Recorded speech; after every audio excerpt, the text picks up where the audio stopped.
Bismillahirrahmanirrahim. Assalamualaikum warahmatullahi wabarakatuh. Kami akan membentangkan tugasan 3 bagi kursus PIMK 3103 pengajian akhlak di bawah tajuk kaedah-kaedah pembentukan akhlak oleh Rasulullah sallallahu alaihi wasallam. Kami terdiri daripada saya, Wan Amirah Syamimi binti Marzuki. Saya Nak Almani binti Ahmad. Dan saya Nur Anis Radwa binti Ismail. Okey, kita pergi kepada pengenalan. Keruntuhan akhlak dan moral merangkumi berbagai perlakuan negatif anggota masyarakat yang tidak membawa sokongan dan keuntungan kepada kekuatan sistem dan struktur ekonomi yang diamalkan dalam sesuatu masyarakat ataupun negara. Secara umumnya, dalam membicarakan masalah remaja, golongan remaja yang perlu ditumpukan adalah yang berumur di bawah 21 tahun dan sebahagian besar daripada mereka masih dalam alam persekolahan. Kita boleh tengok keruntuhan akhlak masyarakat pada masa kini semakin membahayakan disebabkan dengan teknologi yang semakin besar, dan kebanyakan golongan yang terlibat dengan isu keruntuhan akhlak ini adalah dalam kalangan golongan remaja, iaitu berumur di bawah 21 tahun dan mereka masih berada di alam persekolahan. Ini demikian kerana jiwa mereka masih memberontak dan ingin mencuba sesuatu yang baharu. Okey, seterusnya kita akan pergi kepada isu yang pertama. Baik, seterusnya kita tengok kepada isu-isu keruntuhan akhlak yang pertama, iaitu isu kuantum sekolah. Isu kuantum sekolah ni kita boleh ditarifkan sebagai tidak hadir ke sekolah dalam tak ada telefon.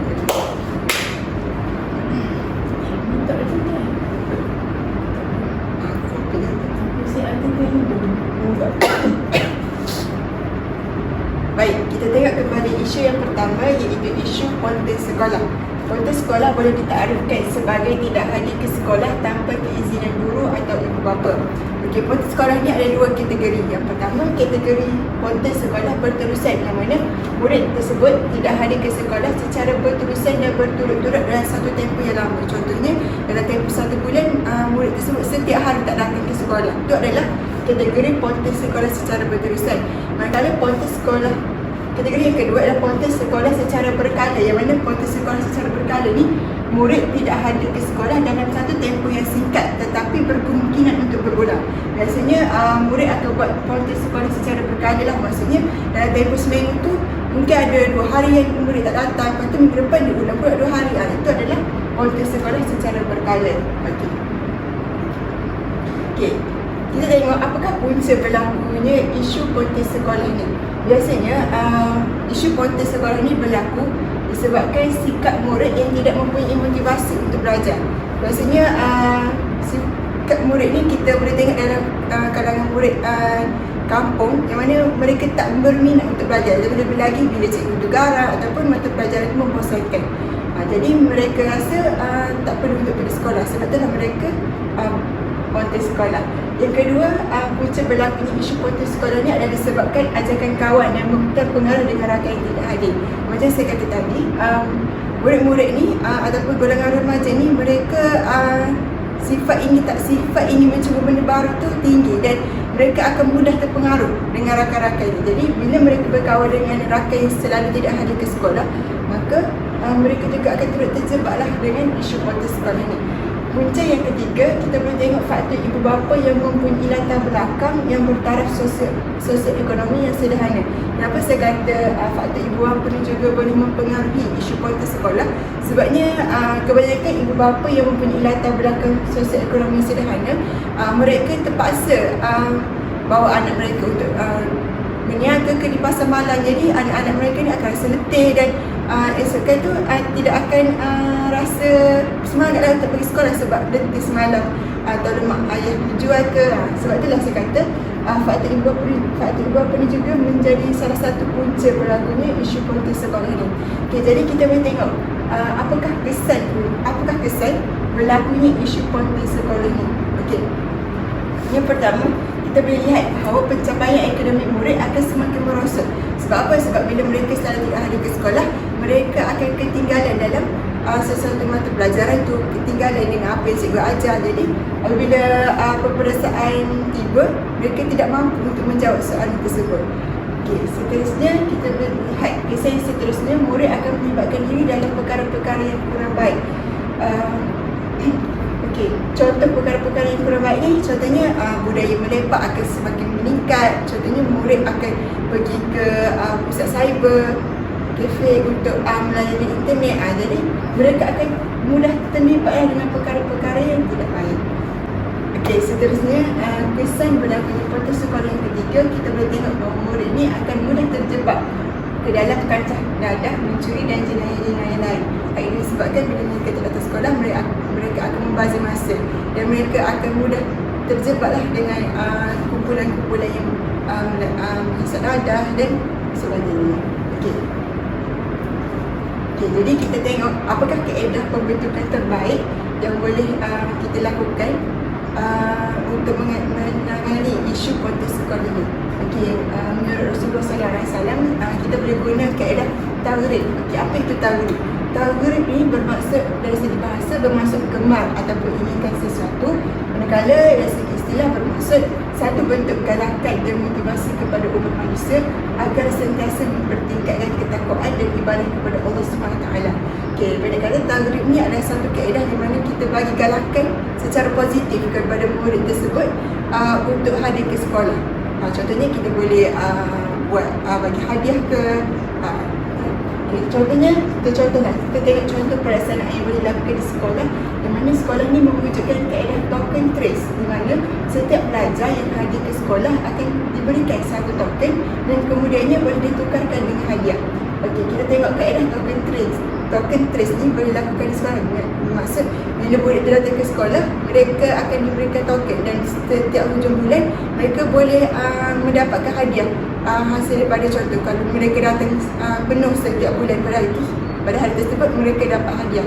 Itu adalah contoh kaedah token trace. Okay, kaedah token trace ni lah akan menyebabkan murid ni akan lebih seronok dan gembira untuk ke sekolah. Sebab apa? Sebab mereka nak ke hari itu. Terutama lagi bila murid sekolah rendah, mereka akan lebih seronok lah bila ada hadiah ni. Itu adalah kaedah yang pertama, itu kaedah taghrib. Yang kedua kita boleh guna kaedah tarhib. Apa itu tarhib? Tarhib ni berlawanan dengan kaedah taghrib. Yang mana dari segi bahasa bermaksud takut ataupun gerut. Dari segi istilah pula bermaksud peringatan dan ancaman kepada manusia supaya menghindari sebarang kejahatan dan kemaksiatan sama ada zahir dan batin. Kalau tarhib tadi adalah satu bentuk galakan positif, dan tarhib ni adalah satu bentuk galakan negatif. Maksudnya kita memberi ancaman kepada individu tersebut untuk tidak melakukan kesalahan. Contoh kita tengok dalam peranan KPM ni, salah satu cara KPM buat, dia telah mengeluarkan satu surat berkeliling yang mana berkaitan tentang tertib salah laku kontes sekolah. Yang mana dalam surat berkeliling yang dikeluarkan oleh KPM ni, KPM telah menegaskan bahawa kontes sekolah ni boleh dijatuhkan hukuman buang sekolah, ganti sekolah dan sebagainya. Itu adalah salah satu bentuk ancaman daripada pihak KPM. Okay, salah satu lagi cara yang mana kita boleh wujudkan di sekolah untuk menggunakan kaedah tarhib ni, kita boleh tengok di mana sekolah boleh mengeluarkan surat amaran pertama, surat amaran kedua dan ketiga kepada ibu bapa pelajar yang terlibat dalam masalah ini. Jadi surat amaran ni kita boleh jadi sebagai peringatanlah kepada ibu bapa dan murid tersebut untuk tidak melakukan isu kontes sekolah ini. Okay, seterusnya saya serahkan kepada sahabat saya. Okay, bismillahirrahmanirrahim. InsyaAllah saya akan menyambung pembintangan daripada rakan saya berkenaan dengan isu keruntuhan akhlak remaja pada masa kini. Okay, isu kedua yang akan kita perbincangkan adalah berkenaan dengan derhaka kepada ibu bapa. Baik, takrif derhaka adalah didefinisikan dalam Dewan Bahasa dan Pustaka sebagai tidak taat ataupun khianat kepada negara ataupun ibu bapa. Ia dianggap perbuatan yang mana menentang kekuasaan yang sah. Okey, dalam skop ni kalau kita tengok, biasa kita dengar derhaka ni hanyalah kepada ibu bapa, tapi sebenarnya derhaka ni skop dia bukanlah berkisarkan kepada ibu bapa sahaja, tetapi derhaka juga ditaktifkan sebagai derhaka kepada negara, derhaka kepada satu kekuasaan yang telah pun ditetapkan. Okey, jadi derhaka kepada ibu bapa merupakan salah satu bentuk penderhakaan yang kita boleh kesannya adalah satu perkara yang boleh membawa kepada dosa besar. Okey, contohnya kalau kita tengok dari skop derhaka kepada ibu bapa adalah seorang anak yang derhaka akan dimurkai oleh Allah Subhanahu Wa Taala. Seterusnya, Okey, di sini saya sertakan juga berkenaan dengan dalil pengharaman derhaka. Auzubillahi minasyaitonirrajim. Bismillahirrahmanirrahim. Wa qadara rabbuka alla ta'budu illa iyyah wa bil walidaini ihsana imma yablughanna 'indaka al-kibara ahaduhuma aw kilahuma fala taqul lahumā uffin wa la tanharhumā wa qul lahumā qawlan karīmā waqfid lahumā janāha adh-dhilli minar rahmati wa qur rabbi irhamhumā kamā rabbayani shaghīrā.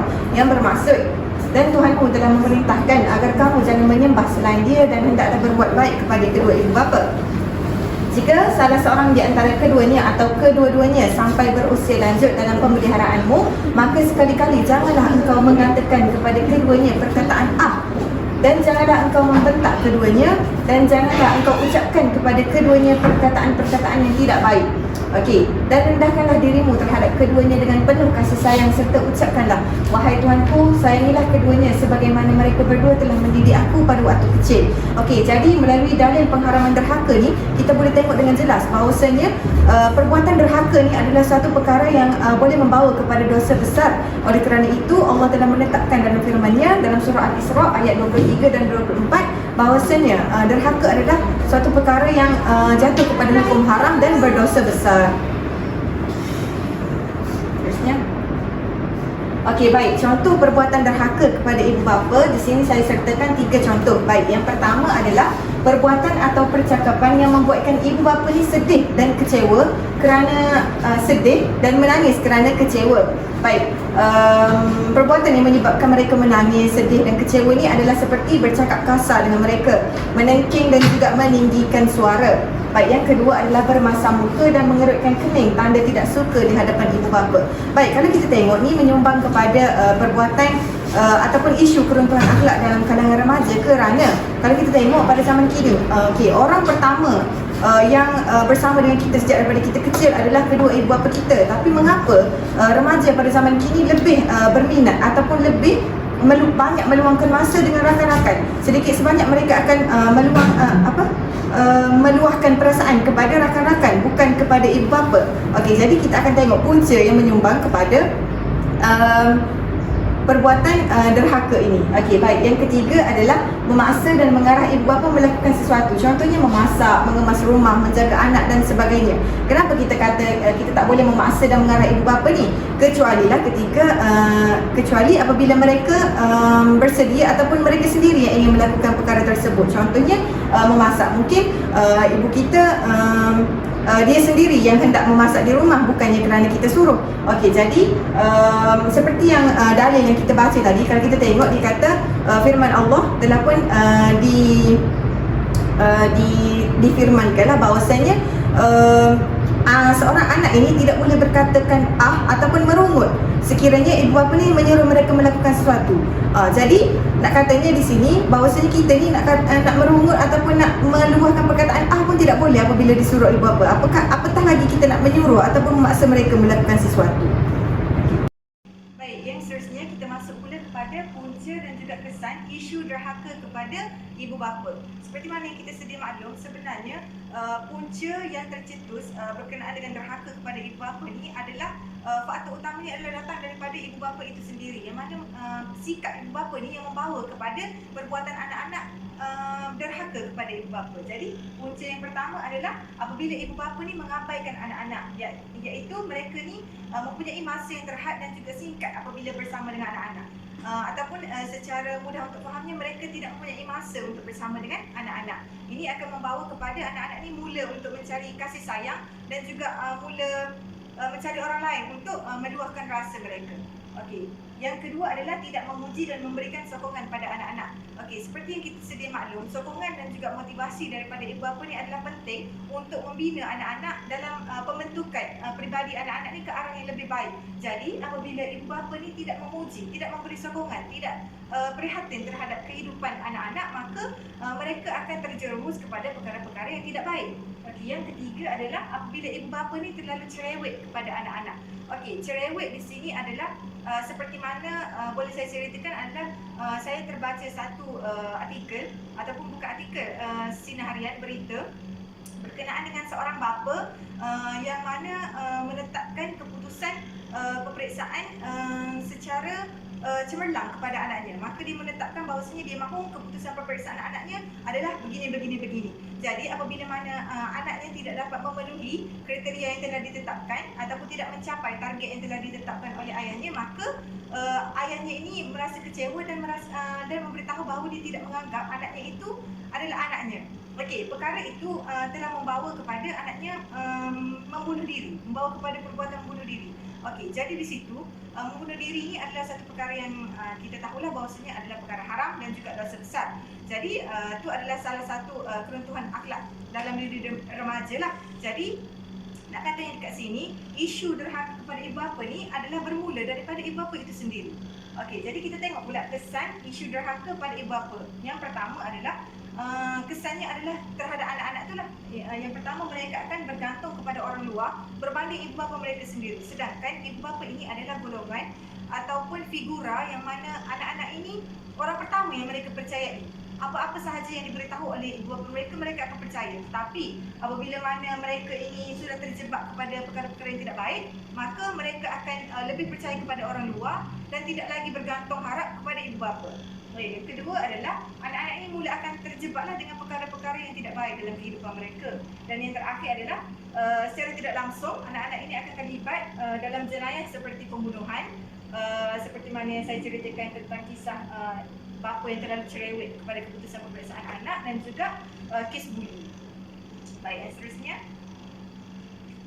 Okey, seterusnya adalah cara untuk mengatasi masalah ataupun isu derhaka kepada ibu bapa melalui kaedah pembentukan daripada yang diajar oleh Rasulullah sallallahu alaihi wasallam, iaitu bersikap tegas jika perlu. Baik, bersikap tegas jika perlu dalam mengikut kepada kisah Rasulullah sallallahu alaihi wasallam adalah baginda bersikap tegas dan marah apabila terdapat sahabat yang bertanya mengenai perkara yang tidak sepatutnya diperbincangkan. Okey, dalam skop ni adalah Rasulullah marah apabila sahabat bertanya perkara yang tidak sepatutnya ditanya. Okey, tapi dalam skop ibu bapa sebenarnya adalah saya tekankan tentang peranan ibu bapa yang mana ibu bapa ini perlu bersikap tegas pada tempatnya. Okey, pada tempatnya ini adalah apabila anak-anak ini melakukan perkara yang melampaui batas ataupun melakukan perkara yang salah. Baik, contoh yang boleh dibuat oleh ibu bapa adalah seperti menasihati dan menegur anak-anak ni sejak daripada mereka kecil lagi. Bak kata pepatah, melentur buluh biarlah dari rebungnya. Kerana apabila mana pelajar ni sudah meningkat ke alam remaja, meningkat ke alam dewasa, mereka ini susah untuk dibentuk.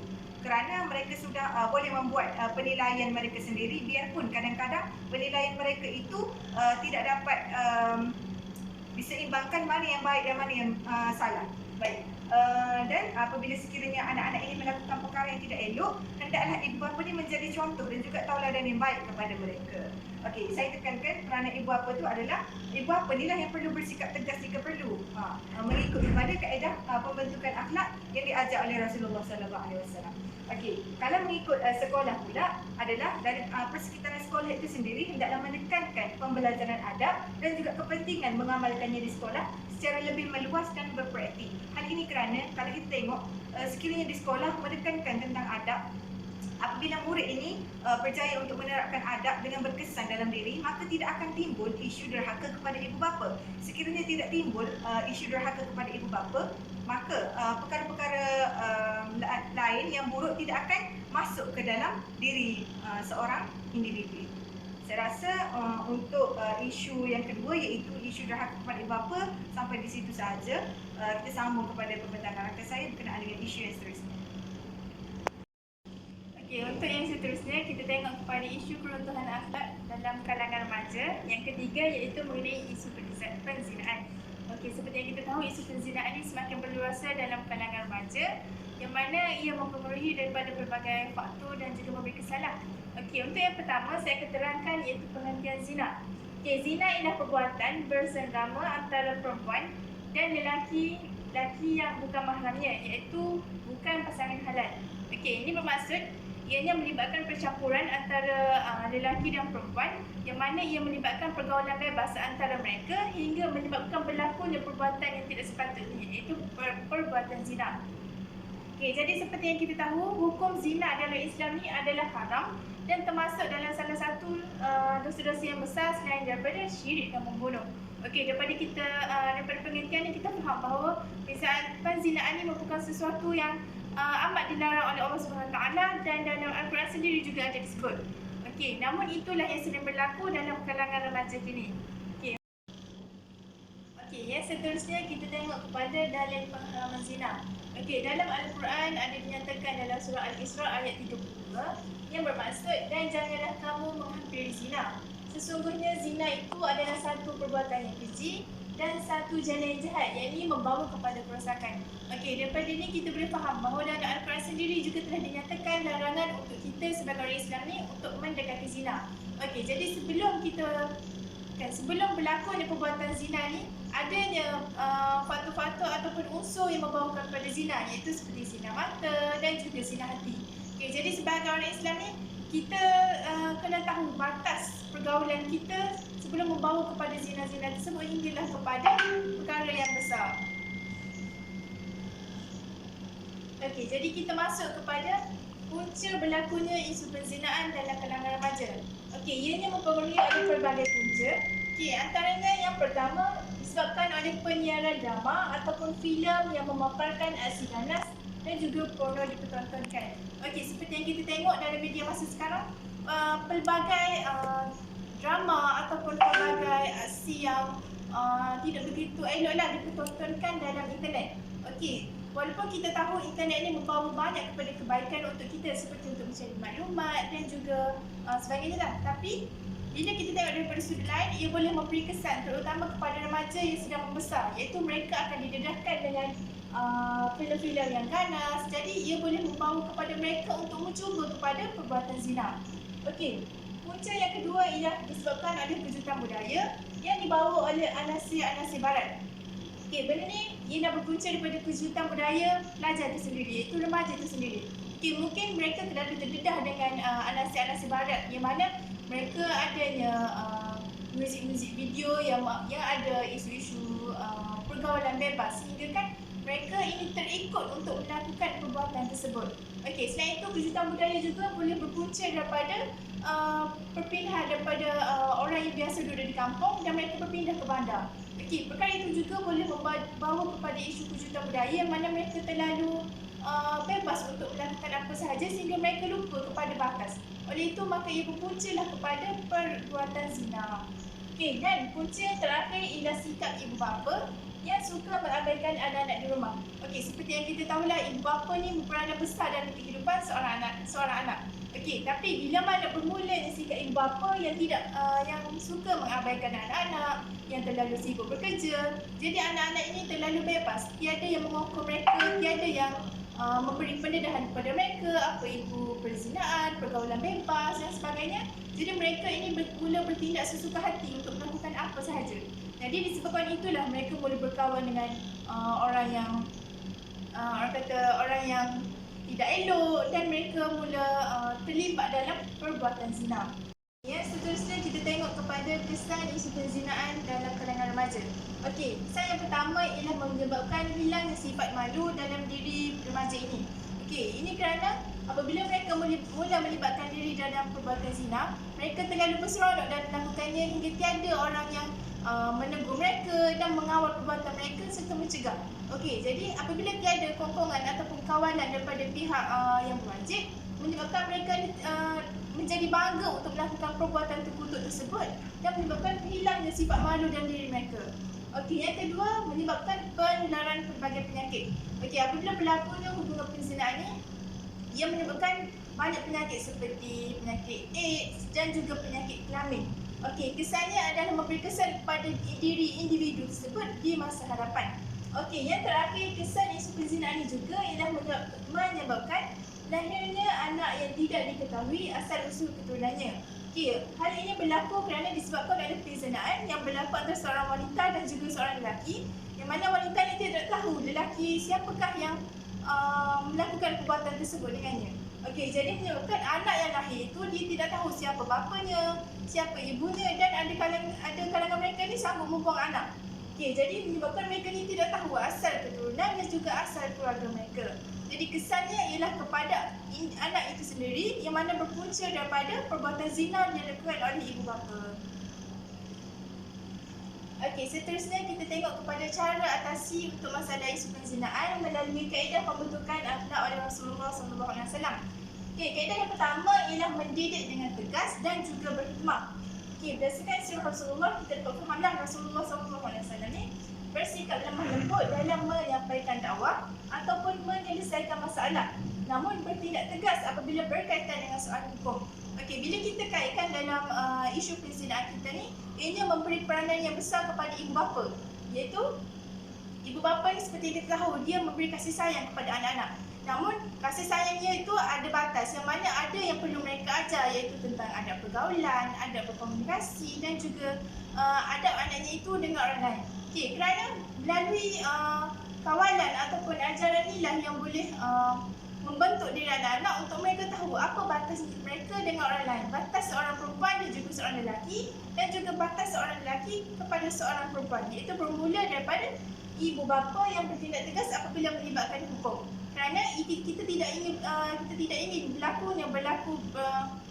ingin berlakunya hal-hal bermula seperti sumbang mahram, pergaulan bebas, seks dan beri kesan kepada zina.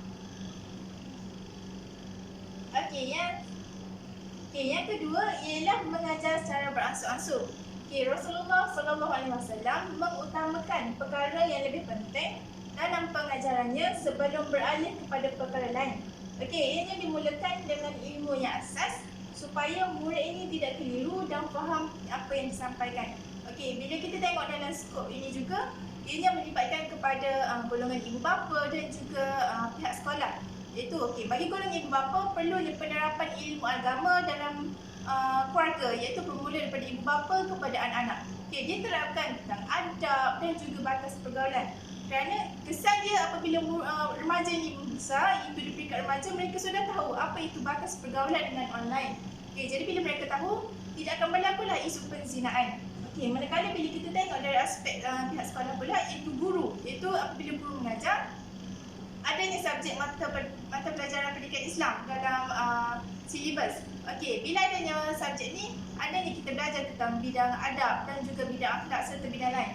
Daripada pembelajaran bidang ni lah guru ni akan terapkan, iaitu tentang sebagai contoh adab berkomunikasi, adab pergaulan. Jadi berdasarkan pembelajaran ni, murid ni akan lebih faham. Selain daripada mereka faham apa yang ibu bapa terapkan, mana di sekolah juga mereka lebih faham. Jadi mereka akan tahulah batas pergaulan dan juga batas komunikasi antara lelaki dan perempuan.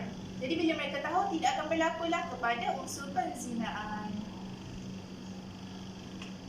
Jadi kesimpulannya kita dapat fahamlah daripada keseluruhan ni bahawa remaja ni merupakan suatu aset negara yang paling penting untuk masa hadapan. Kerana remaja ni lah yang membentuk generasi dan juga menjadi pemimpin untuk negara pada masa akan datang. Jadi pentingnya pengawalan ataupun